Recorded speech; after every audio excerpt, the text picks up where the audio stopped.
Salut! Alors, je vous retrouve aujourd'hui pour vous parler du jour 41. En fait, je vais vous parler de plusieurs jours. Je vais vous parler du 41, 42, 43 et 44 et 45. Voilà, si je peux dire tout ça dans cette vidéo sans que ça coupe, ce sera super. Alors, pourquoi je vous parle de ça? Parce que c'est toute une semaine, moitié de semaine, là, plusieurs jours à la suite, qui m'ont bien plu, qui m'ont fait plaisir, dans lesquels j'ai ressenti des choses et j'ai eu des informations et je voulais vous en parler. Le jour 41, ça s'appelle la vague d'énergie. Et ce qui est super intéressant, c'est que j'étais motivée ce jour-là pour faire le défi, vraiment. J'avais envie, mais j'étais fatiguée. Et je me suis dit, bon, cool, la vague d'énergie, ça va me donner de l'énergie. Et bah non. Ça demandait en fait de faire un nettoyage et de recharger vos énergies. Et moi, j'ai écrit, je ne sais pas trop ce que je ressens, je me sens fatiguée, j'ai vraiment besoin de faire du yoga. C'est tout ce que j'ai écrit ce jour-là. Et pour le bilan, j'ai écrit, je ne me suis pas fait passer en premier, j'ai mal dormi. En fait, clairement, c'est un jour qui a été fait pour avoir de l'énergie. Fallait activer la pompe sacrée, faites monter l'énergie, descendre l'énergie. Enfin, le truc, c'était de ressentir l'énergie. Et en vrai, c'était genre pas du tout le bon jour pour moi. Comme quoi, des fois, il y a des jours qui ne correspondent pas à ce dont on a besoin. Voilà, parce que là, le truc nettoyer et recharger vos énergies, votre défi du jour est de vous connecter à votre pompe sacrée et la remettre en marche. Donc l'idée, c'était d'avoir de l'énergie, quoi. Et moi, en fait, j'étais épuisée, j'avais pas bien dormi, je m'étais pas fait passer du tout en premier les jours d'avant. J'étais j'étais pas du tout en énergie, j'avais trop tiré sur la corde, j'étais trop fatiguée.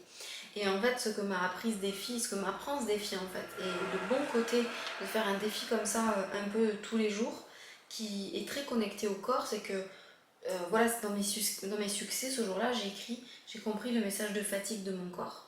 Comme quoi, il faut savoir se respecter aussi. Et ce jour-là, je savais pas trop. Donc bon, en fait, j'ai juste fait ce que j'ai pu. Je suis certaine que si... pardon, je vais bailler. Je suis certaine que si je faisais ce défi, genre aujourd'hui, vu l'énergie que j'ai aujourd'hui, même si elle est pas ouf, mais elle est plus présente quand même, un peu plus présente, j'ai bien dormi, je suis sûre que je le vivrais très différemment, vraiment différemment, mais voilà, c'est pas le cas. Le lendemain, c'était le jour 42, respirer par vos reins. Et alors là, je vous parle de ça aussi, parce que je crois que le jour d'après, c'est encore ça, non? Ouais, non, c'est ça. Le défi par rapport aux reins, j'ai vraiment du mal à ressentir des choses dans mes reins. Pourtant, j'ai bien visualisé. C'était aussi un défi qui était par rapport à l'énergie, mais un peu plus doux. Ce qui m'a bien été, pardon. 25-26, ouais. J'ai vraiment fait ça le lendemain. Le défi du 2 jours, c'est de recharger ses batteries en vérifiant l'état de nos reins. En fait, comme si nos reins étaient un peu un indicateur de de où en est notre jauge d'énergie, comme si on était dans un jeu vidéo là. Ce qui était intéressant. Donc j'ai écrit, je me sens fatiguée, j'ai beaucoup travaillé cette semaine, je ne sens pas mes reins, comment faire pour les ressentir? C'est tout mon corps qui m'envoie le message de fatigue. En fait, c'était encore le même message qui me disait que j'étais fatiguée. Voilà, il y avait un audio et il y avait plusieurs questions. J'ai fini par réussir quand même à me connecter un petit peu à mon corps. J'ai notamment fait la méditation du lotus que j'adore, qui m'a permis de me connecter. Et j'ai écrit au travers d'un exercice, je sens la chaleur de mes mains sur ma peau, parce qu'il y avait quelque chose avec les mains aussi. J'arrive à me connecter à la terre, je me sens mieux allongée sur le ventre et sur le dos. J'ai testé des deux côtés en fait. Mais par contre, je percevais pas l'énergie dans mes reins. Voilà. Donc bon, j'ai fait de mon mieux. Il y avait aussi un automassage que j'ai fait en suivant un audio. Bon, voilà, c'était pas fantastique, mais je me suis dit que j'allais y être attentive et que ça allait aller mieux en fait. Voilà. Et en fait, j'ai tourné la page ce jour-là et je me suis rendu compte que le jour 43, c'était exactement ce dont j'avais besoin. Mais exactement. Et pour celles qui font le défi, le jour 43, je pense qu'on a tout apprécié. En tout cas, toutes celles qui avaient besoin de se reposer. Le jour 43, c'est le pouvoir du yin ou l'art de ne rien faire. Mon Dieu, moi qui avais fait une semaine de vacances et qui n'avais pas réussi à me reposer une seule fois, ce défi-là, ce jour-là, était vraiment trop cool. Donc le truc, c'était de retrouver l'essentiel. Aujourd'hui, prenez un maximum de temps pour ne rien faire. Accordez-vous des moments pour vous reposer, vivre votre rythme naturel, retourner à votre essentiel, écouter, sentir. Dès que des pensées ou des préoccupations ou inquiétudes arrivent, lâchez prise, laissez votre stress s'envoler comme des papillons, restez connectés à l'essentiel du moment présent, le moment sacré du féminin. Soyez réceptive, ouverte, posée, tranquille, heureuse d'exister pour le simple bonheur d'être vivante. Et ça, j'adore. Et du coup, je me suis allongée. En fait, non, qu'est-ce que j'ai fait exactement ?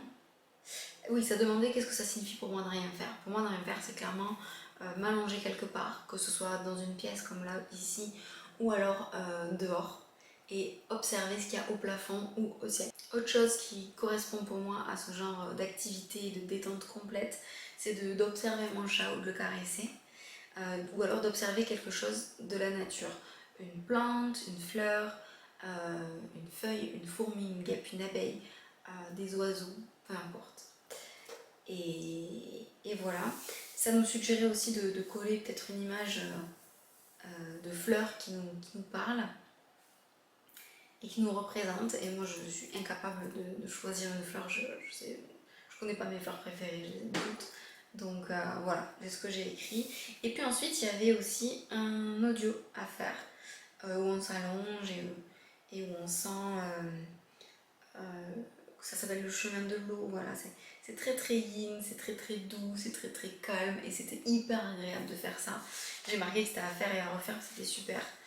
Et voilà, et donc dans le bilan de ce défi-là, j'ai écrit j'avais vraiment besoin de ce défi aujourd'hui, ça m'a fait beaucoup de bien. Et du coup j'ai vécu et profité pleinement de ces jours de repos. Et en fait c'est grâce à ça, grâce à ce moment de rien en fait que m'a offert ce défi, que je me suis rendu compte que je me mettais une pression par rapport au défi, que je me sentais un peu obligée de le faire et d'y aller, alors qu'en fait c'est pas ça le but, loin de là. Donc je crois que je suis aussi allée refaire un tour auprès de mes intentions pour me recentrer un petit peu quoi. Voilà, et du coup la suite, donc le jour 44 et le jour 45, c'était des jours où on se reconnecte, qui sont un peu plus là pour ressentir. Donc le jour 44, c'est retour à vos racines. Donc c'est vraiment une méditation avec une lumière dorée, enfin, j'ai beaucoup aimé. Et le jour 45, c'était aligner votre axe terre et ciel, qui était aussi une reconnexion complète pour dialoguer en fait avec notre corps et connecter notre tête, notre périnée. Et en fait, j'ai vraiment senti le lien, une puissante intention, une énergie qui monte. J'ai vraiment ressenti des choses là. Et je pense que ça a été possible uniquement parce que je me suis recentrée et que je me suis autorisé le fait de ne rien faire et que j'ai lâché la pression et que je l'ai fait pour me faire plaisir. Voilà. Je ne sais même pas si j'ai fait ce jour-là à la suite. Non, il y a eu quelques jours d'écart entre temps. Mais en tout cas, j'étais vraiment pleinement là. Et j'ai bien aimé. Voilà pour ça. Je m'arrête là. La suite, ce sera tout un autre thème. Donc je le ferai dans une autre vidéo. Et vraiment dans cette vidéo, si je dois vous laisser un message, c'est accordez-vous du temps pour ne rien faire. Et je m'envoie ce message à moi-même aussi. Quand je sens que mon corps me dit t'es fatigué, il faut que j'accepte de me reposer et de laisser de côté le reste. En fait, ça sert à rien de forcer parce que je sais que je ne serai pas productive, je sais que je ne vais pas profiter. Et c'est le cas, il y a des défis que j'ai fait dans les derniers jours là, je m'en souviens même pas en fait. Je les ai faits parce qu'il fallait les faire, j'ai pas pris le temps de les vivre en fait. Et ça c'est trop dommage. Donc bon, c'est l'enseignement que je tire de ces jours-là que je vous partage maintenant. Je vous fais des gros bisous, je vous souhaite un merveilleux défi. N'hésitez pas à me dire dans les commentaires où vous en êtes et ce que vous avez ressenti à travers ces jours-là. Et puis voilà, je vous embrasse et je vous dis à bientôt pour la suite. Voilà, bisous.